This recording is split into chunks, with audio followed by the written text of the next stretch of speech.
সবাইকে আসসালামু আলাইকুম। আশা করি অনেক অনেক ভালো আছেন এবং সুস্থ আছেন। আজ 15ই জানুয়ারি 2025 সাল অনুষ্ঠিত হলো 40তম এসআই ব্যাচের পাসিং আউট ফাইনাল কুচকাওয়াজ অনুষ্ঠান। আজকের পর থেকেই তারা হয়তো 10-15 দিনের মধ্যেই বিভিন্ন জায়গায় পুলিশের বিভিন্ন ইউনিটে আপনারা যোগদান করবেন। যারা আজকে ফাইনাল কুচকাওয়াজ অনুষ্ঠানে অংশগ্রহণ করতে পারলেন বা যারা পাসিং আউট হতে পারলেন কিংবা 2-4 দিনের মধ্যেই আপনারা যারা হতে পারলেন, আশা করি কেউই ডিটেইন নেই, মানে কোনো, কারণ অনেক দিন আপনারা যেহেতু 365 দিন আপনাদের অতিক্রান্ত মানে করার পরেই পাসিং আউট হওয়ার কথা ছিল, কিন্তু দীর্ঘদিন আপনারা 3-4 মাসেরও বেশি মনে হয় বেশি বিভিন্ন পরিস্থিতির জন্য আপনারা করেছেন। তো এই কারো ডিটেইন বা থাকার কথা না, আপনারা হয়তো কালকেই বা আজকেই বের হয়ে যাওয়ার কথা, মানে 15-16 জানুয়ারি পরবর্তী 10 দিনের মধ্যে আপনারা বিভিন্ন জায়গায় বিভিন্ন ইউনিটে আপনাদের পোস্টিং প্লেস অনুযায়ী যোগদান করবেন বা করা হয়ে থাকে। তো আপনারা অনেক লাকি, ভাগ্যবান। শেষ পর্যন্ত অনেক বেশি আর কি যে প্রেশারটা, যে মানসিক প্রেশারটা আপনারা নিয়েছিলেন, সেটা এসআই কিংবা সার্জেন্ট বা খুব কম ব্যাজেই এরকম প্রেশারে পড়েছে যে কি হবে, কি করবেন, কি মানে কি হচ্ছে কিছুই আপনারা বুঝতে পারছেন না, মানে নানাবিধ আতঙ্ক। এগুলো তো বলার অপেক্ষা রাখে না, এখানে তো এমন কিছু বলার নেই, আপনারা সবই বুঝেন, এখানে সবাই বুঝে। তো সব মিলিয়ে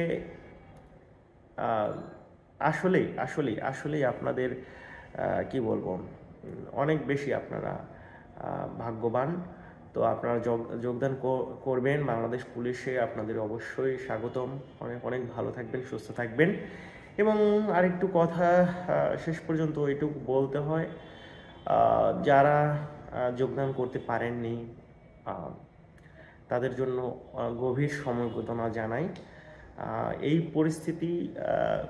পরিস্থিতিতে কেউ যেন না পড়ে, কিংবা যাই হোক, যে কোনো পরিস্থিতিটা তো আসলে কারোই নিয়ন্ত্রণে নেই।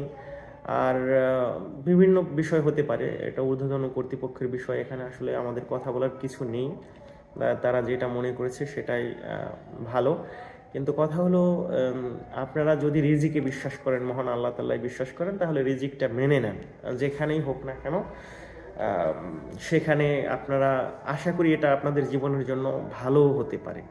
তো আপনারা এখন ভেঙে না পড়ে নতুন করে বাঁচার চেষ্টা করুন, নতুনভাবে নতুন কিছু করার চেষ্টা করুন। হয়তো আপনাদেরকে নিয়ে অনেকে অনেক কথা বলবে, টিটকারি করতে পারে বা অনেক ধরনের খারাপ কিছু বলতে পারে, বিভিন্ন রাজনৈতিক কটূক্তি কিংবা অন্যান্য অনেক কথা আপনারা শুনতে পারেন। But you should just cut out the space, no tension with their space. তাদের কোনো কথা আপনি যদি চাকরি পেতেনও, তারা সুযোগ সুবিধা নেওয়া ছাড়া কিছু করতো না। আপনার বেসিক্যালি তাদের দ্বারা আপনার কোনো উপকার হতো না। তো এই ক্ষেত্রে আপনি কে কি বলছে আপনাদের এলাকায়, কে কি টিটকারি মারছে, কে প্রেমিক প্রেমিকা রেখে চলে যাচ্ছে, কেউ যদি এখন আপনার এই বাস্তবতায় আপনার সাথে প্রেম ছিল, এখন যদি কেউ চলে যায়, হ্যাঁ, এটা আমার মনে হয় আপনার এখন পাত্তা দেওয়ার সময় নেই। সে চলে যাওয়া মানে কি, আপনাকে এটা বুঝে নিতে হবে যে আসলে সে কতটা স্বার্থপর। আপনার এখন কিছু নাই, আপনার জীবনে এখন একটা গভীর সংকট সময়, বাট এখন এই মুহূর্তে সে ছেড়ে চলে যাচ্ছে বা আপনার সাথে যে কেউ এখন খারাপ ব্যবহার করে, সেটা খুবই সেন্সিটিভ। এই মানুষগুলোকে আপনারা মনে রাখবেন। আর অন্য কোনো জবে ঢুকে যান, ঠিক আছে? নিজের রিজিক যেহেতু আছে, আল্লাহ তাআলা, মহান আল্লাহ তাআলা সৃষ্টিকর্তা রিজিক যেহেতু দিয়েছে, কোনো কিছু একটা করে খেতে পারবেন। যেহেতু বাংলাদেশ পুলিশ আপনাদেরকে মনে করেনি, তো আপনাদের জন্য অন্যায় হতে পারে, বাট দেশের জন্য সেটা ন্যায়ও হতে পারে। বাট আপনাদের উচিত যে এখন নর্মালি আপনার জীবনটাকে পরিচালিত করা এবং কোনো রেষারেষি না রাখা। আপনাদের 40তম এসআই ব্যাচ যারা চাকরি পেয়েছে,